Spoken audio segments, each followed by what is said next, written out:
In my previous video, I'd shared the unfortunate news that our car had been stolen. In this video, I'm going to walk through the updates and how we are going to compensate and adjust our upcoming budget to account for this new increased expense. It's gonna be a fun one. So first off, I just want to say I am very thankful that no one was in the car when it was stolen, that everyone's okay, we're all healthy, and I really have to start with that gratitude. The second thing is, I know that I'm not the only one in this situation of facing sort of setbacks and unexpected expenses. And I also know that this is a time when many people, especially in this economy, I'm going to say the creator economy in my industry, are dealing with decreased income. So I know those three things off the top. And again, I want to bring it back to gratitude and say that I am incredibly thankful, A, that we have a roof over our heads, and B, I'm saying that we have money for food. We'll touch on that later, but that we're all healthy. And that's, I have to start with that because there's so many things to look at that are not great. So I really need to focus on the positive, because what you appreciate appreciates, and I really want to appreciate the positive first. So that's just off the bat. So the second thing is a recap of what happened. So if you haven't watched the previous video, our car was stolen when we were on a weekend trip to Montreal.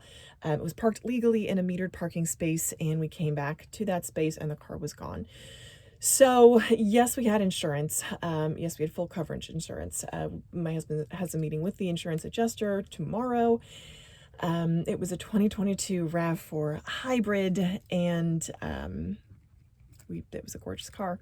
We bought it when our daughter was, I think she was 3 weeks old when we went to the dealership. She did not like being in the dealership, but that was the car. It was not the car we brought her home in. We brought her home in my 2004 Toyota Camry. So I'm kind of very proud of that fact. Like cars, I enjoyed that car. It was a great car, but there's very little emotional attachment. And I really need to remember that this is just numbers, this is just math. We fix it, adjust, and move on. So that's the situation. Additional details, full coverage insurance. However, we did not have rental car coverage. So as I talk about potential expenses that we may expect to incur as we deal with this setback and move forward. So the expenses, number one, are going to be the rental car expense, because I need a car to get to childcare. We live in Manhattan, and we had parked our car on the street, so we didn't have the expense of a garage, which in the city is a rent. It's like expense for a parking space in the city is around $1,800 to $1,500 a month. So we don't have that expense, but renting a car will be, again, an additional expense. I am scheduled to pick up a rental car on Sunday, and I did some sort of comparison shopping for that rental car. We're planning to do it for a month, and I looked for the most competitive rates we could find, and that was through AAA. It would cost about $798 to rent a car for 1 month. So from October 1st to October 31st, the rate they gave me for a moderate sized SUV was $780. Now, they also offered that optional add-on insurance for the daily, and I am certainly planning on taking advantage of that.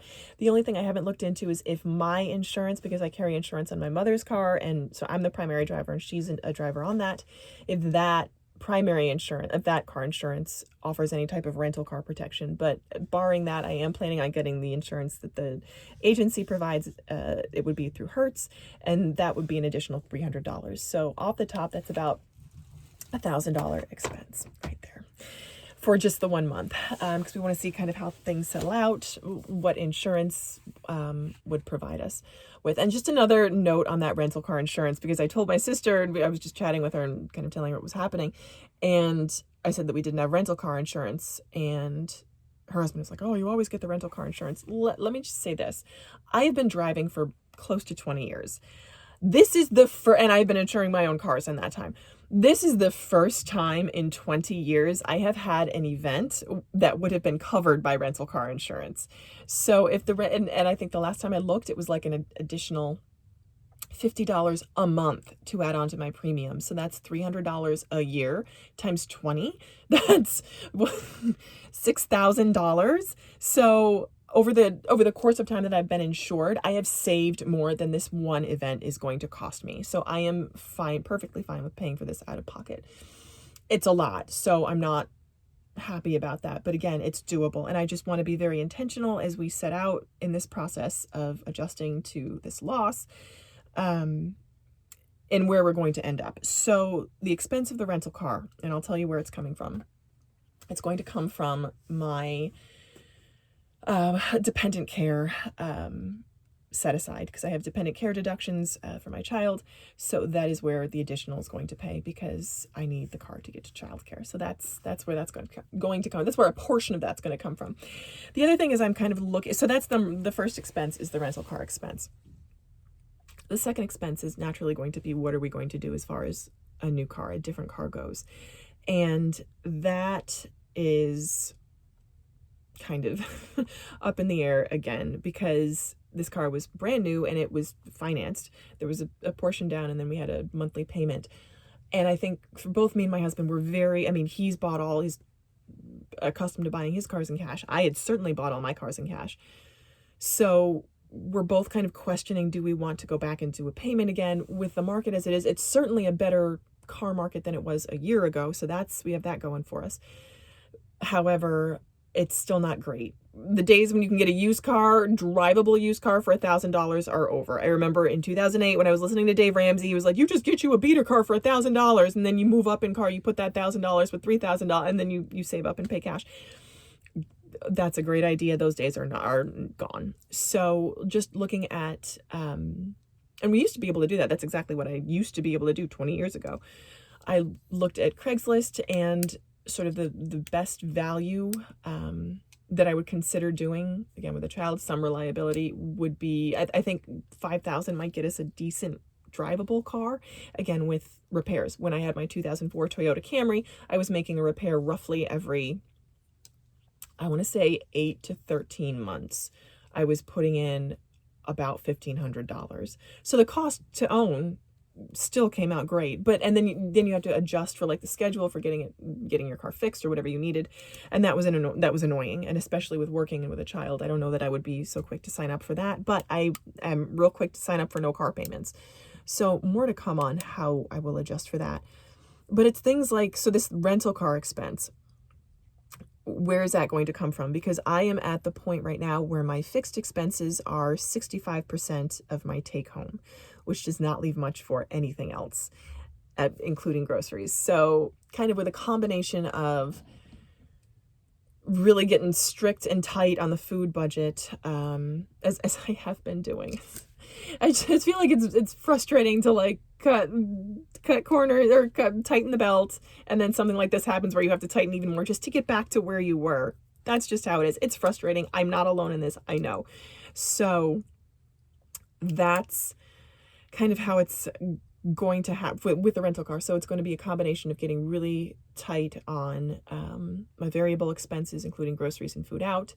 I cook 3 to 5 times a week. We eat leftovers, and maybe we order out. We get takeout maybe 3 times a month. I guess that will change, and we can certainly do. We have other options. I'm going to just be very much more strict about that. So that's thing 1. Thing 2 is I'm going to be canceling my gym membership. And thing 3 is I have a streaming service. I'm on the fence about this because it's $90 and I share it with my mom, and my mom really likes it. So for $90, I'm like, I want to just say keep it. So it's it's a Tracy Anderson fitness subscription, and she likes it a lot. I don't have time or space to do it in the apartment because there are a lot of like big moves that I don't have space to do, but every now and then I'll log in, and I enjoy it when I do it. But I'm debating keeping that, which I probably will end up keeping. So the other thing is I just need to get my income up. I mean, it's all on me to kind of adjust for. It's not all on me, but that's the other thing I can do, is to get my income up, which y'all know I am in the process of doing right now. Again, stage of life things that I am right now valuing the stability and the low stress and the amazing team that I work with right now over changing my day job. I'm really going to be ramping up on the side hustles, is where the additional income I'm hoping will come from. So that's where we are. That's how I'm making the budget adjustments. Let me know how you have been adjusting your budget lately, because I know I'm not the only one. Mary from Pennies Not Perfection just posted a video on what to do when your income doesn't cover your expenses. And what she pointed out was that her savings is taking a hit, and that is exactly what's happening here as well. I have automatic deductions into a sort of a emergency-ish fund that I end up having returned into my account every month. My dream is to one day have enough solid, reliable income coming in that I can stop the deposits of the amount back into my account, because I don't want to stop the automatic payments into savings. That's thing one. Things I will not be pausing, and I think that's really important. I will not be stopping my well, obviously my 401k, because that comes after my paycheck. My IRA contribution, I put $70 a month into my IRA, or investing in my daughter's 529 plan. I put $30 a month into her 529 plan, because time is on our side. So those are the things I will not be stopping, because that long-term investment is long-term, and I'm not going to cut that out. It's enough that I will walk dogs to keep putting that money into long-term savings for us and our family. So that's what we got. That's what I got for you. Let me know how you're adjusting your budget. And I hope that you are healthy and well out there as well. Thanks for watching. Bye.